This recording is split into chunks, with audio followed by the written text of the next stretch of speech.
Mothering Sunday. Joyfully difficult. It's a difficult joy for some of us. So many different experiences that we bring together to Mothering Sunday. Different experience of mothers and motherhood and mothering. Those who are mothers and love it. Those who are mothers and feel rejected. Those who desperately wanted to be mothers and couldn't be. Those who were mothers and have lost. Those who had difficult mothers. Those who never knew their mothers. We bring so much to this simple idea of a day to celebrate mothers and motherhood. It is a tricky day. So much so that some of my colleagues take great care to be on holiday this weekend. And I sort of understand that more as the years go by. It's a difficult day for some. And it's a difficult day for the minister to get right.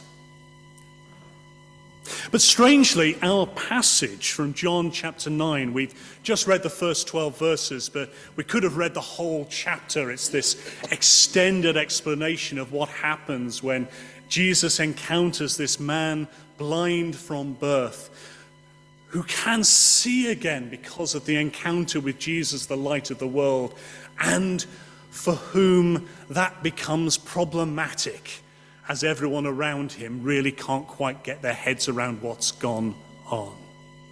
Strangely, our passage is also tricky. For different reasons, but like Mothering Sunday, the trickiness lies in our differing experiences. At one level, it is simple. A man meets Jesus, and his life is changed, transformed.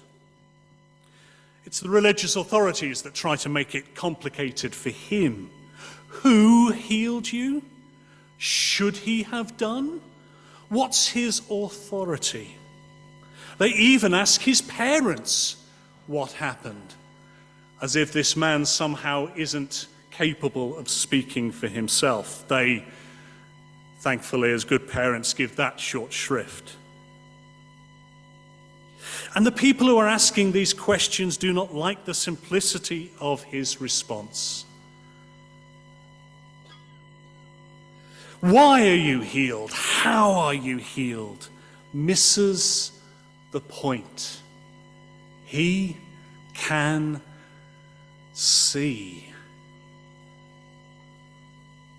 But even the simplicity is complex depending on your life experience. How does it feel to hear this story preached regularly in church when you are partially sighted or registered blind? What does a passage like this say about our attitude to people with disabilities? What does a passage like this say to people who have prayed for healing for themselves and not seen healing? Or for those desperate as parents to see their children healed? I sat and prayed with someone not local, but I sat and prayed with someone recently whose child will be having yet more heart surgery to maybe give the child a few more years. What does a passage like that say to good, faithful Christians who haven't seen healing? Well, they do say you can't teach an old dog new tricks. But as I was reflecting on this passage and trying to get myself into the passage and imagine how it would feel to hear this passage being read if I was someone who was blind, I had one of those moments, those light bulb moments. Why don't I ask somebody? I have a colleague called Glenn who has been ministering for about as many years as I have. Currently ministering down in southeast in Devon. He is someone who has been a real blessing to our Baptist family. He spoke a few years ago at our local ministers' conference. His grip on spirituality and his wisdom are wonderful. So much so that he has for many years also served our Baptist Union on Baptist Union Council. And that's where I first met Glenn and Glenn's guide dog. Because I would meet Glenn outside the main sessions as he was trying to find somewhere at the conference centre appropriate for his dog to relieve itself. And I realised there were a number of other folk who had got to know Glenn over the last couple of years who were there just not trying to interfere, but is there anything we can do that would make things more straightforward, Glenn? So I thought to myself, why have I never asked Glenn how he feels when he hears a passage like this read? So, with the wonders of technology, I sent him a message. Blind people I know would be split about light and dark, blind or seeing as a helpful metaphor. Some find it helpful, but some do not. We need to find ways, says Glenn, of redeeming darkness and blindness to being good. Walking by faith, not by sight. Why have I never linked that phrase to this passage? God is both known and unknown, sunshine or cloud. Glenn wishes that we would speak of the positive benefits of the dark night of the soul and to dispel the disability and sin link, which is actually how the story begins in the reading from John 9 that Susan read for us. People asked, who sinned, this man or his parents? Please stop asking questions like that. Glenn continues. Ask who is really blind in this story.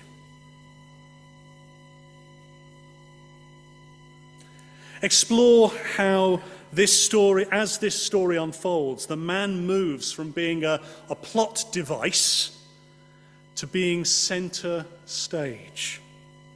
Disabled people are sick of being mere plot devices in Jesus' healing stories. Also notice how the man's personal agency increases as he bears witness to what has happened. Notice that the Pharisees have little regard for his agency. That's why they call his parents in. Glenn comments that he would be happy to do an interview with us or over Zoom or something that he could show the congregation sometime. I think we will do that once we've got a projector working properly. I hope you'll allow me to thank Glenn on your behalf for contributing in that way this morning.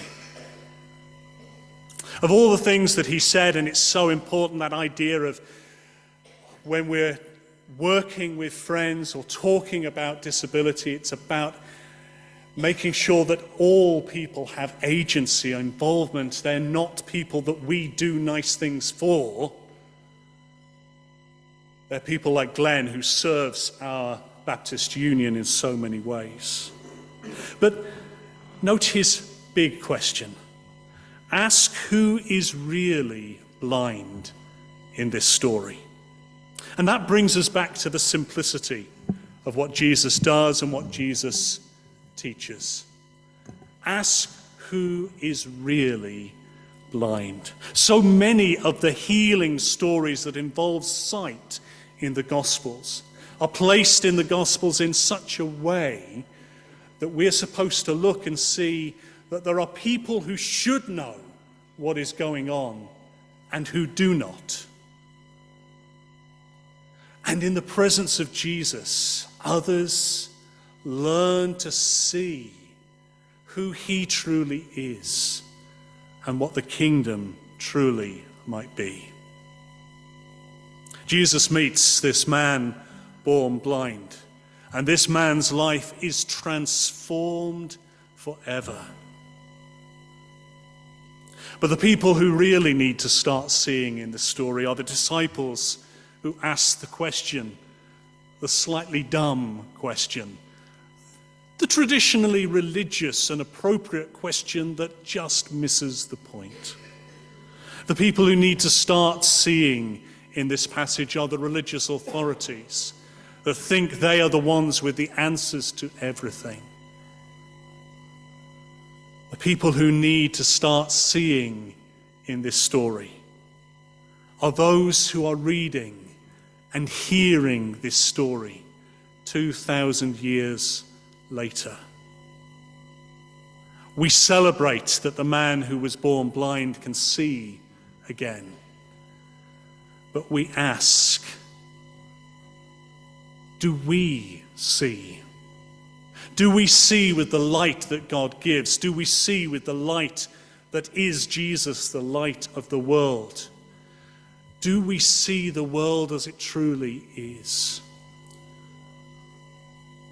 Or is our sight limited by our upbringing, our privileges, our prejudices, our situation, our wealth, our health, our status? Is our ability to see truly limited?